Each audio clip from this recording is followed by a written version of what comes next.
Yeah, thank you all for letting us be here. I'll say, while I work primarily on software now, my training is electrical engineering, so it warms my heart to see all sorts of control systems things on slides. I don't see those very often anymore in my day-to-day work, and so Bodhi plots and things like that just bring me back to undergraduate, so it's a lot of fun. Yeah, so I think spiritually PX4 and what we do in the ROS and the Gazebo community are very similar.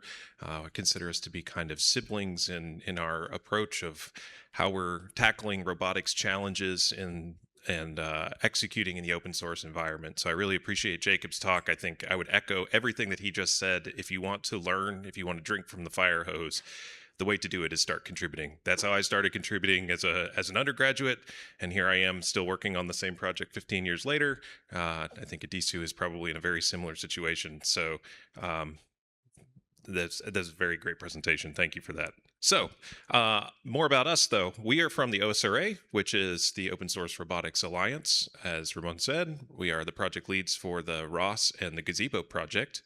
But the OSRA is actually a larger organization encompassing multiple projects, as well as the infrastructure that it takes to make ROS and Gazebo releases happen. So our corresponding projects are ROS, so the middleware framework that I think you are all somewhat aware of, Gazebo, simulation environment, OpenRMF, which is our interoperability planning orchestration framework, largely focused around AMRs, but they're quickly expanding the domain that they're working in.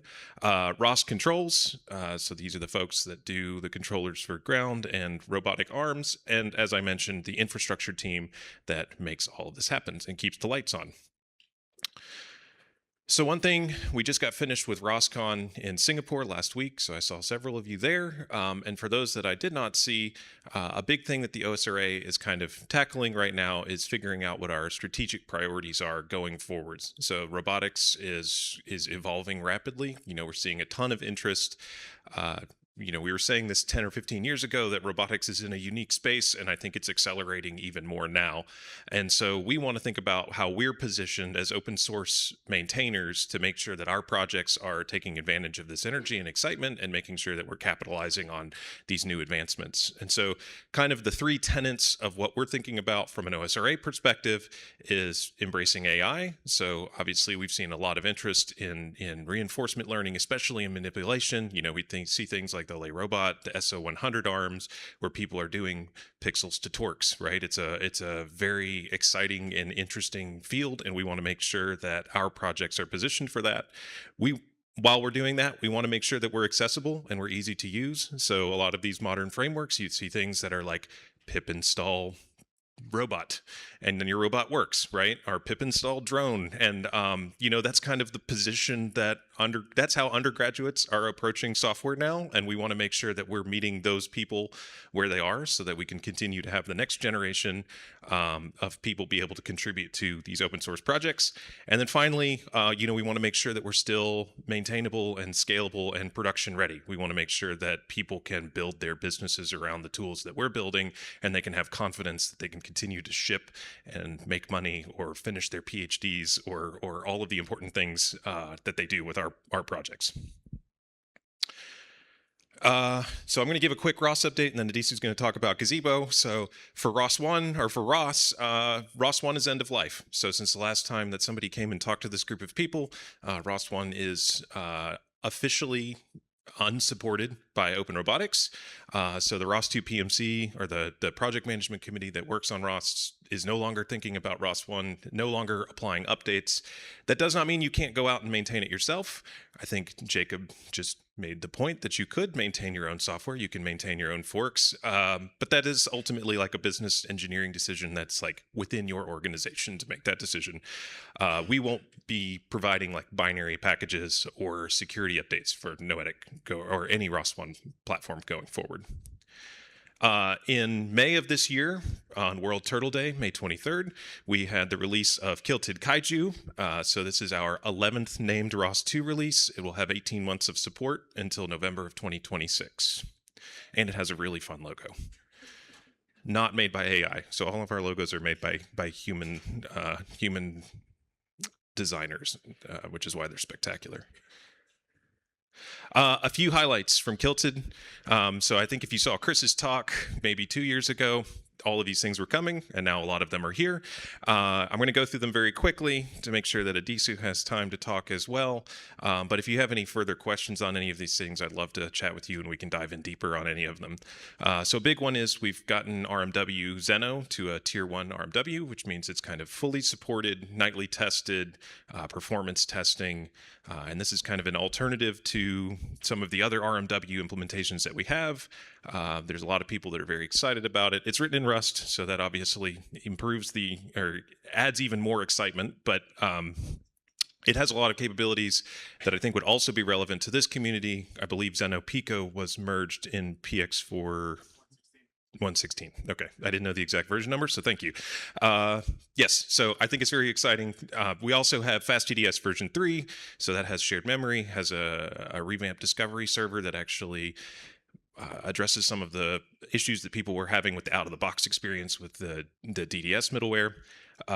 We have moved to Pixie on Windows for doing our dependency management, and if any of you were at ROSCON, you've heard Pixie probably so many times at this point that you're very, very tired of hearing about it, but it is a very exciting development. This is basically a Rust front end on Conda Forge binary packages, which means that we can essentially have Pixie install ROS and Pixie install Gazebo across a variety of platforms in a single installation.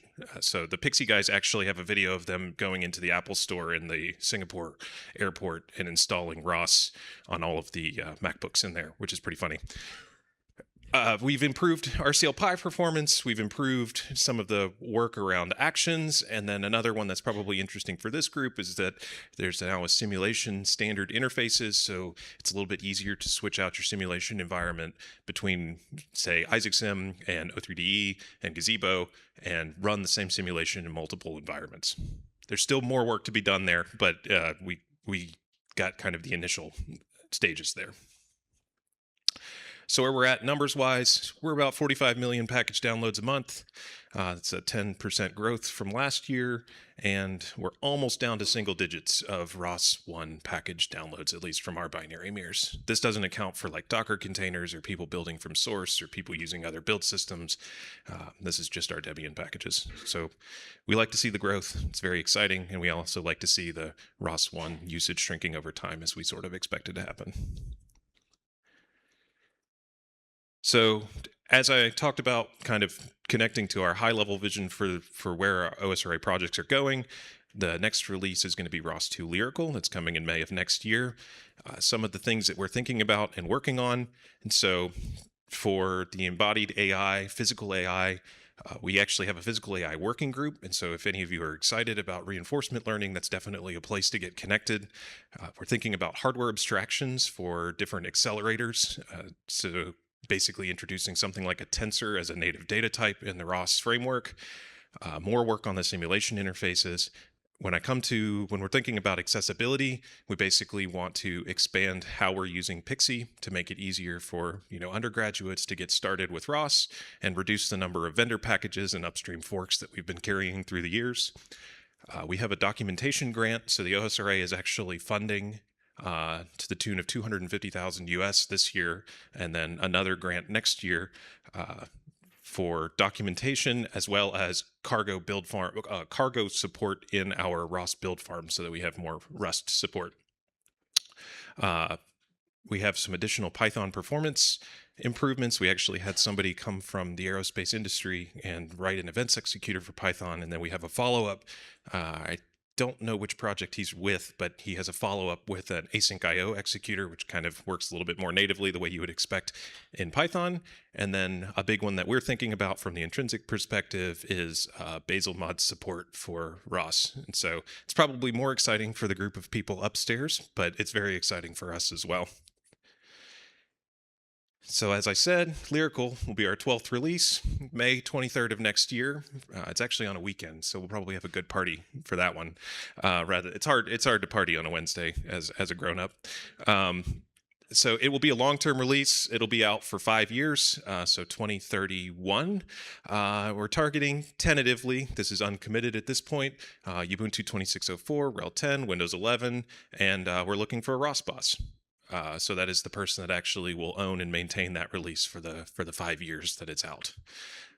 So it's kind of like having a child, I suppose, but no, it's about the same number of people yell at you, so it's actually about the same. Yeah. Oh yes, and this is not the release image. This one is in fact AI generated, and so we'll get a real human artist to create an excellent logo for us because we'll be seeing it for the next 5 years. And with that, I will pass it over to Addisu to talk a little bit about Gazebo. Thanks, Michael. I'm gonna expand this. All right. Yeah. All right. I'll be going through Gazebo updates, like Michael said. The latest Gazebo release, Gazebo Jetty, was released in September. It's a LTS, so it's supported for 5 years. It it runs on Ubuntu 24.04, and when 26.04 comes out, we'll also be supporting that.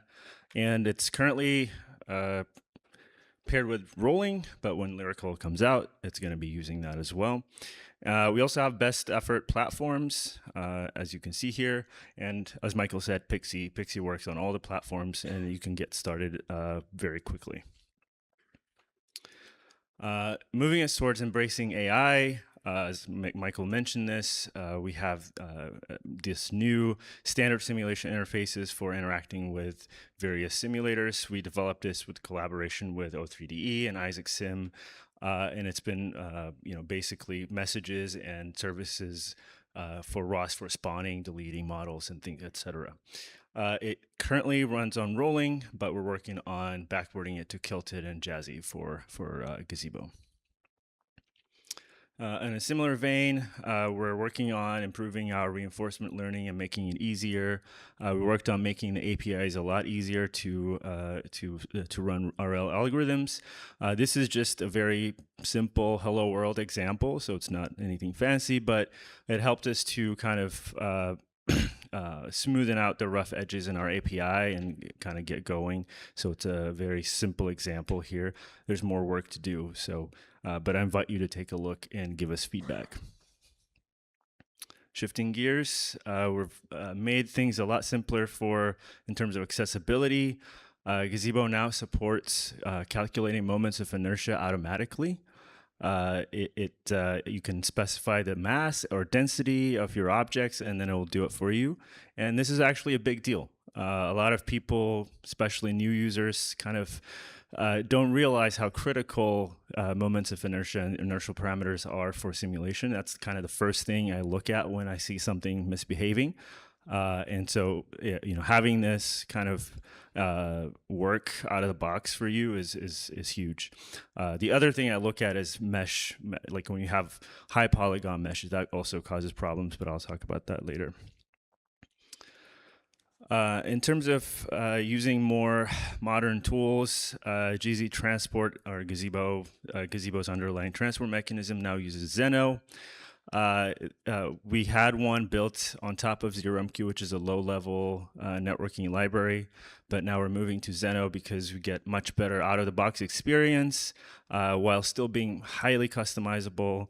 And then it can support multiple languages. So any language binding that Zeno has can now directly talk to Gazebo. We don't have to write new bindings for every language. It also reduces our maintenance burden. We can just use Zeno's features instead of building it on ourselves. And it gets us closer to what ROS is using. ROS is also supporting Zeno now, so it opens the door for a more streamlined integration between the two. ZeroMQ is still the default, so you don't need to worry about that right now, but you can enable Zeno with an environment variable. We also have Bazel module integration. So you can build Gazebo with Bazel. We also uploaded or created all these dependencies. We migrated them to Bazel and added them to the Bazel Central Registry. As Michael said, if you don't know what Bazel is, talk to people upstairs. I realize you made the same joke. Sorry. Yeah. And we're also kind of experimenting with, tools in the Rust ecosystem. This is kind of a new thing we're doing, where we're taking tools that are available in the Rust ecosystem. So this was a work done by Shashank Rao, a GSOC student. He built this high performance ray tracing library using the WGPU crate, and then based on that, he created very physically accurate LiDAR and depth camera sensor for Gazebo. And the nice thing is it can run on any GPU. It's not just NVIDIA. It's any GPU that supports ray tracing. So AMD, Intel, it can all work there. It's experimental, so I wouldn't recommend using it right off yet, but it's a very promising direction. I want to get into quickly some older updates because I think they're important and I want people to know about them. We have made several improvements to the ROS GZ package. We have much better ergonomic launch files using launch actions. We have this use composition parameter now that allows you to put the bridge, Gazebo, and any of your ROS nodes in the same process so that you can use shared memory communication, which is a lot faster.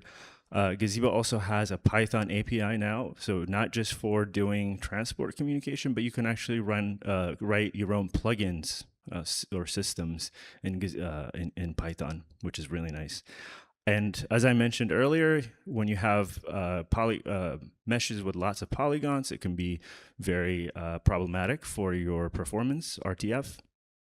So now we have this mesh optimization feature where it automatically does convex decomposition or convex hull computation for your mesh. So what is actually run on Gazebo is a much simplified version of the mesh you give it.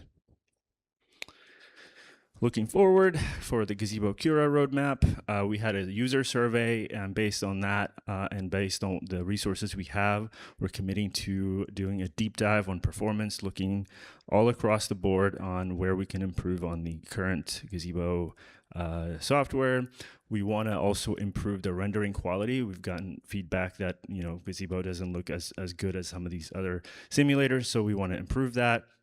We will also want to do more refinement on the Zeno integration. We want to support loading from a configuration from file and allowing shared memory communication. With that, I want to thank everybody here for using the tools that we make. And I want to, as the previous speaker talked, we want to ask you to get involved. We have all these avenues for getting involved. We have Zulip Chat, we have Discourse and Robotics Stack Exchange. We also have a weekly meeting for all the projects. This is where we discuss technical issues and make decisions. You're welcome to attend. We also have community events all throughout the year. We have a public calendar that has all the events. So yeah, please engage with us, and we're here. We'd love to hear how you're using our software and how you're using Gazebo and ROS to make your projects. And we want to, learn how to make that experience better for you. So come and talk to us. Thank you.